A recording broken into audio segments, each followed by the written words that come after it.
Chancellor, can you tell us a bit more about what it was that clearly upset you yesterday? Well, clearly I was upset yesterday, and everyone could see that. It was a personal issue, and I'm not going to go into the details of that. But my job as Chancellor at 12 o'clock on a Wednesday is to be at PMQs next to the Prime Minister, supporting the government, and that's what I try to do.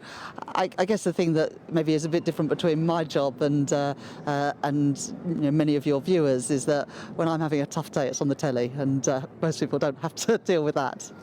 That is certainly true. I mean, it's said there was an altercation between you and the Speaker, or there's also a story about potentially a conversation with someone else in the government before that happened.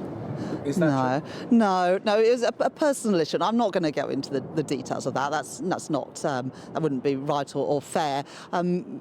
People saw I was upset, but that was yesterday, and today is a new day, and I'm just cracking on with the job. And my job as Chancellor is to return the stability to the economy, bring investment into Britain, but most importantly, to improve the lives of ordinary working people, which is why I'm so pleased that in this first year, interest rates have come down 4 times, saving money for people with mortgages.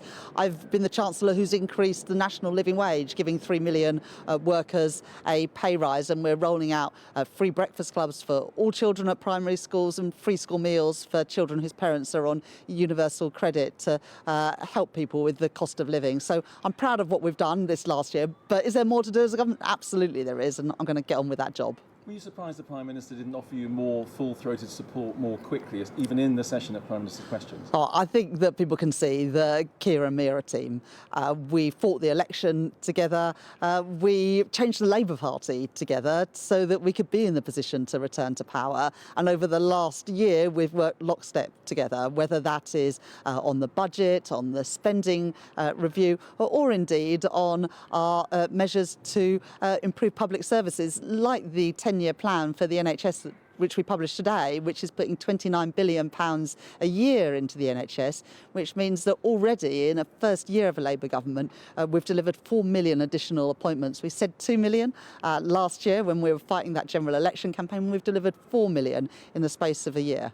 Can you reassure people who would have seen what they saw yesterday that you did look under a lot of pressure, you are in charge of the economy? Can you reassure them that you are still up for this and up for this job? I totally am. This is the job that I've always wanted to do. I'm proud of what I've delivered as Chancellor. Look, I think all of your viewers have had tough days for personal reasons, for whatever reasons. I happened to be on the camera when I had a tough day, but today is a new day and I'm just getting on with the job. In the first quarter of this year, we had the fastest growing economy in the G7. Wages have risen by more in the first 10 months of this Labour government than they did in the first 10 years of the Conservative government. Is this job easy? Is it easy to turn around the economy? No, it's not. It is tough, but I'm getting on with that job, and I think people are beginning to see the results. And during the course of this Parliament, I'm determined to do more to improve living standards for working people. But are taxes going to have to go up now? Well, look, I'm not going to speculate because the budget will be in the autumn. And I said that when I became Chancellor, we're going to have one budget a year. So we didn't have this constant chopping and changing of policy. So we'll get a new forecast and we'll do the budget later this year.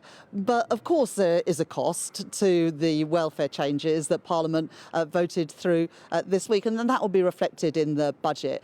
But I'm also very, very clear that that stability that we've been able to return to the economy, which has enabled the Bank of England to cut interest rates 4 times, is only possible because of the fiscal discipline, which is underpinned by the fiscal rules. And we'll be sticking to those because they're absolutely vital for the living standards of working people and also the costs that businesses face. But we'll set out all of the plans with a new forecast in the proper way in a budget in the autumn.